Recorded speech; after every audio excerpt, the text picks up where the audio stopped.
नमो बुद्धाय. आज आषाढ पौर्णिमेनिमित्त आपण एक सिरीज सुरू करीत आहोत. त्यातील आज आपण पहिला भाग पाहणार आहोत, गुरुपौर्णिमेची माहिती.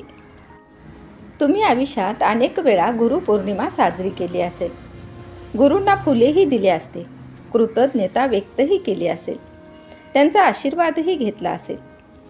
पण गुरुपौर्णिमा नेमकी कधी सुरू झाली आणि आषाढ पौर्णिमेलाच ती का साजरी केली जाते? खरी गुरुपौर्णिमा कुठून सुरू झाली? बुद्धांचा पहिला उपदेश आणि आषाढ पौर्णिमेचा खरा इतिहास काय आहे, तो आज आपण पाहणार आहोत. ज्या दिवशी जगाला सम्यक संबुद्ध गुरु मिळाला. सम्यक संबुद्ध म्हणजे खऱ्या अर्थाने योग्य, बरोबर, ज्याने स्वतःच्या प्रयत्नाने पूर्ण ज्ञान प्राप्त केलेले, पूर्णपणे जागृत झालेले. आणि ज्या दिवशी धम्मचक्र फिरायला सुरुवात झाली. बोधगयेतील बोधिवृक्षाखाली वैशाख पौर्णिमेला सिद्धार्थ गौतमांना संबोधी प्राप्त झाली. आता ते फक्त सिद्धार्थ नव्हते, तर ते सम्यक संबुद्ध झाले होते, भगवान बुद्ध झाले होते. पण त्यांना ज्ञान प्राप्त झाल्यावर त्यांच्या मनात एक प्रश्न निर्माण झाला की हे ज्ञान मी कुणाला सांगू किंवा कुणाला सांगू नये का? कारण ज्ञान सांगितल्यावर लोक ऐकतील काय? लोकांचा त्यावर विश्वास बसेल काय? त्यांना हे समजेल काय?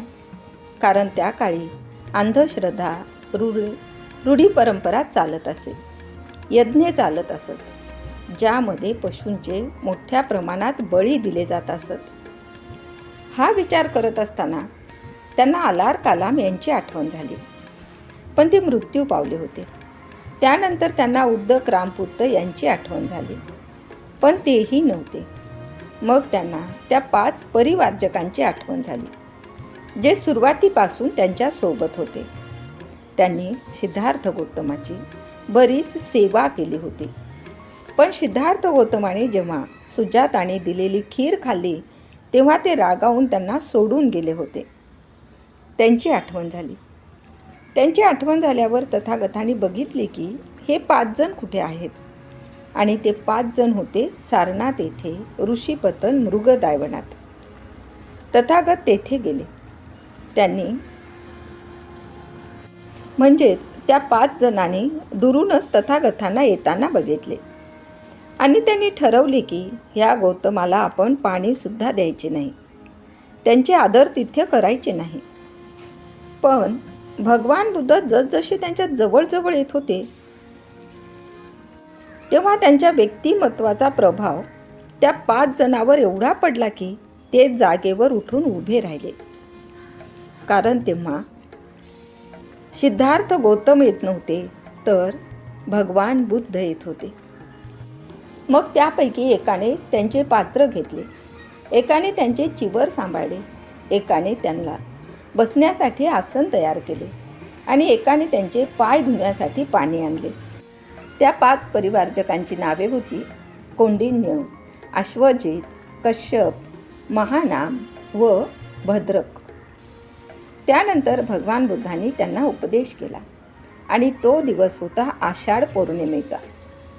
इतिहासातील एक महान क्षण जन्माला येत होता. आषाढ पौर्णिमेच्या या पवित्र दिनी भगवान बुद्धांनी मानव जातीला पहिला उपदेश दिला. हाच उपदेश आज धम्मचक्र पवतन सुत्त म्हणून प्रसिद्ध आहे. त्यात त्यांनी 2 गोष्टी टाळण्यास सांगितल्या. एक, भोगविलासात बुडून जाणे व दुसरी, स्वतःच्या शरीराला अनावश्यक यातना देणे. या दोन्हीपेक्षा त्यांनी एक श्रेष्ठ मार्ग सांगितला, मध्यम मार्ग. त्यांनी 4 आर्य सत्य सांगितले, अष्टांगिक मार्ग सांगितला. तेव्हा सर्वात वयस्कर कौंडिन्य हे होते. त्यांना हा धम्म समजला आणि कौंडिन्य श्रोतापन्न झाले. त्यानंतर काही काळाने ते 5 जणही अरहंत झाले. जगातील पहिला बौद्ध शिष्य निर्माण झाला. त्या 5ही जणांचा भगवान बुद्धाविषयी आदर इतका अमर्याद झाला की ते ताबडतोब त्यांना शरण गेले आणि आपले शिष्य म्हणून आमचा स्वीकार करावा अशी त्यांनी विनंती केली. तेव्हा तथागतांनी यही भिक्खवे भिक्खुनो या हा मंत्र उच्चारून त्यांना आपल्या धम्मात प्रविष्ट करून घेतले. ह्यामुळे संघाचीही स्थापना झाली. म्हणूनच आषाढ पौर्णिमा हा दिवस बौद्ध परंपरेत अत्यंत पवित्र मानला जातो. याच दिवशी बुद्धाने ज्ञान इतरांना दिले. पहिल्यांदा गुरु बोलले, पहिल्यांदा शिष्यांनी ऐकले, पहिल्यांदा धम्माची परंपरा सुरू झाली.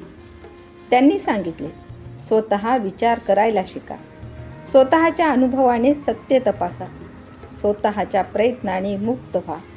हाच भगवान बुद्धाच्या गुरुत्वाचा आदर्श आहे.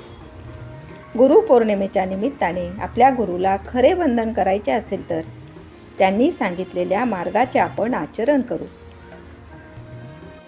भगवान बुद्धाने सांगितले आहे, सब्ब पाप स अकरणं कुशलस्स उपसंपदा सचित परियोदपणं एतं बुद्धान शासनं. याचा अर्थ कोणतेही पाप न करणे, पुण्य संपादन करणे, मन नेहमी निर्मळ ठेवणे हीच बुद्धांची शिकवण आहे.